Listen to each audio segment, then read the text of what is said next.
What's going on, everybody? It's Afro Think Tank. Black Woman explains why we have this alt-right extremist Groyper culture, this kind of like alt-right white supremacist gay bisexual LGBT yet masculine non-masculine culture. And look, I mean, her explanation made sense to me, you know what I'm saying, because they do worship, I mean, Europeans do worship two particular societies that were super gay and proud of it. I mean, super LGBTQ gay, super all that. Like, they was into everything. Animals, boy, they were definitely, most definitely pedophiles. I mean, they sculpted it. They were into boys. They were really into boys. Both of these cultures that Europeans highlight as the height of their success, by the way, the height of their ancient achievement. Okay, so without further ado, let's listen to this black woman explain it better than I ever could. Anyway, so all I gotta say is Afro Think Tank, learn something, teach something. I'm out. European translation and interpretation of Christianity is the reason why we have the alt-right extreme Groyper culture that is violent and full of rage. Walk with me. We often see that white Christian heterosexual males have an obsession with ancient Rome or Greece.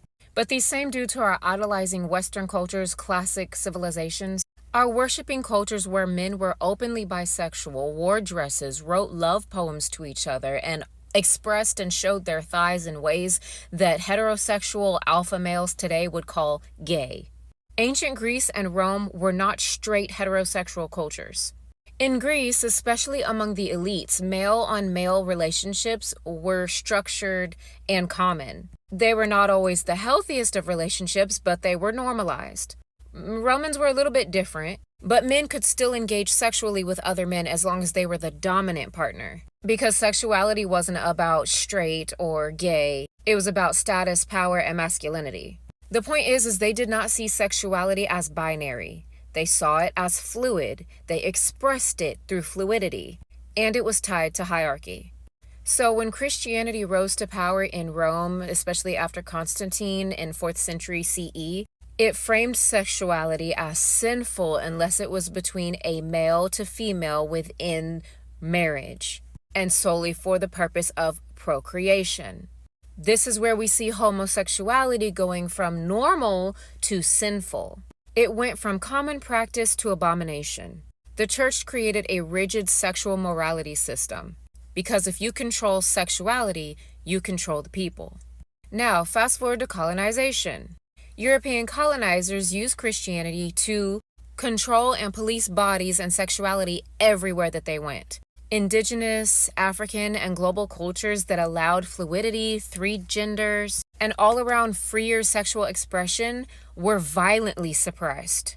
Whiteness became tied to purity.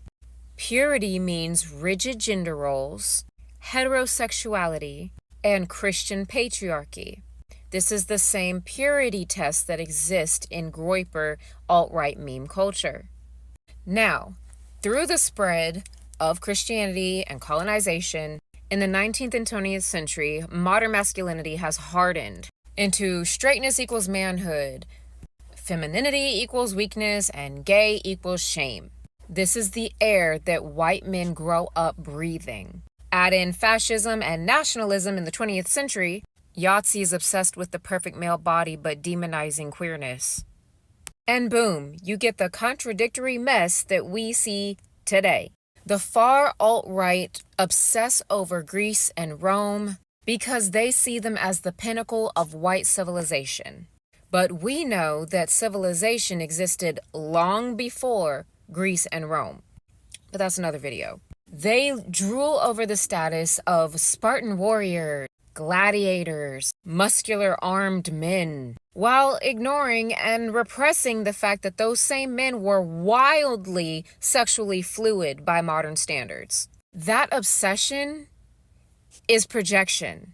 They crave the freedom and the beauty that men had in that culture, but their Christian white supremacist upbringing tells them that it's shameful, and that shame turns into rage.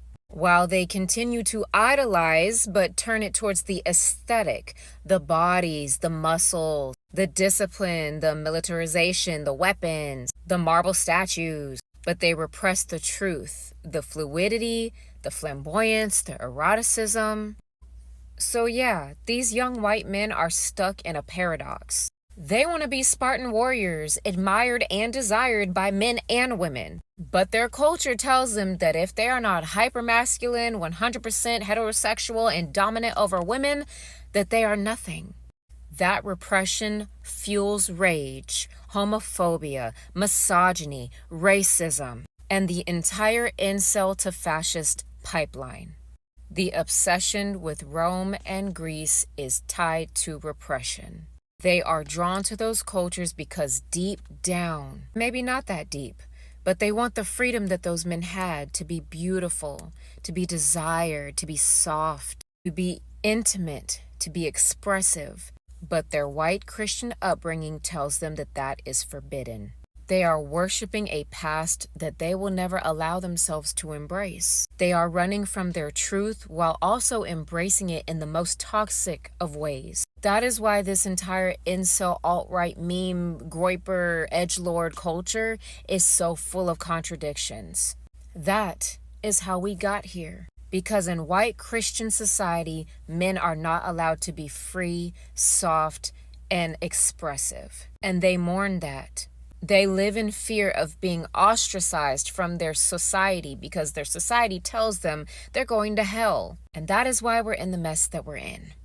Free Sudan! Boycott diamonds and gold! Free Sudan! Boycott diamonds and gold! We most definitely cannot forget about the people of Sudan!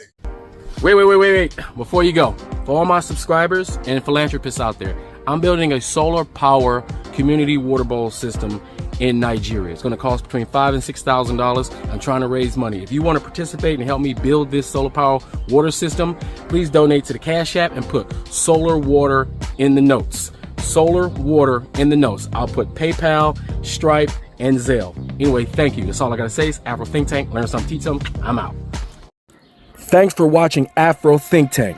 Don't forget to like, share, and subscribe. And follow me on Substack and Patreon for more content. Remember, it's Pan-Africanism or nothing.